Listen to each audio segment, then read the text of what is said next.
ወይ እኔ ማበዴ ነው ማበዴ ነው ወይኔ የኔ ወንድም እንዳበልክ ዛሬ ነው እንደወቀው እኛ እኮ ካወቅን ቆየን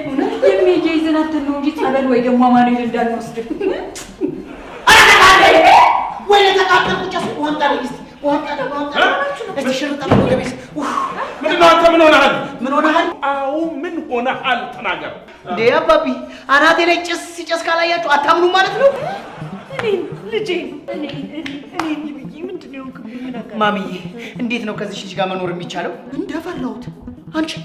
ልጁ ምን አድርገሽው ነው እንዴ እኔ ምን አደርጋለሁ አብረን አልነበር እንዴ ነበር ነው ዘንድሮ እኮ ሰንቤት በኩል እንደሚመጣ ይታወቅም የሆነ ነገር ብለሽ ፌስቡክ ላይ ፖስተሽ ቢሆንስ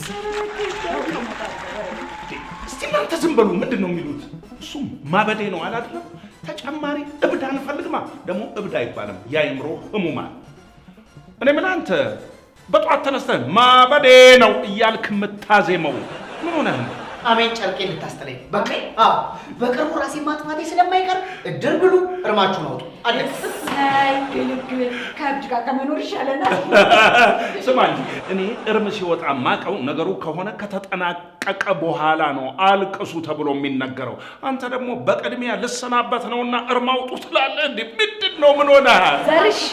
አንተ ራስህ እኮ ከልጆቹ ባስክ ቆይ ምን አድርጋ ነው አንተ ማሚ እሷን ጠይቋት እኔ የምትለኝ ነገር ምንም አልገባኝ እና ታዲያ ያለች ነገር ሳይገባ ነው እንደኛ ላይ የምትናደደው እስኪ ዝም በይ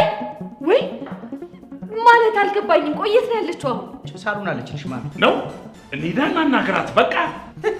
አባቢ እንሂድና እናናግራት ነው ያልከው በሰላም ከተመለሳችሁ ሂዱና እናናግራት ታጠቀች እንዴ ሁለቱን እኮ ነው አባቢ በሰላም ከተመለሳችሁ ማለት የጦር መሳሪያ ምናምን ይዛለች እንዴ አሁን እንዴ ምላሷ ጥይት አይደል እንዴ ከቻላችሁ ቲዩና ሞክሩ ወይ ለዚህ ነው እንዴ አው እንዲያውጥቼ አዎ ማፊ ጥይት ያለው ምላስ አለ እንዴ አሁን አበዜ ለዛው ሞራልን ቅስምን የሚገል ነው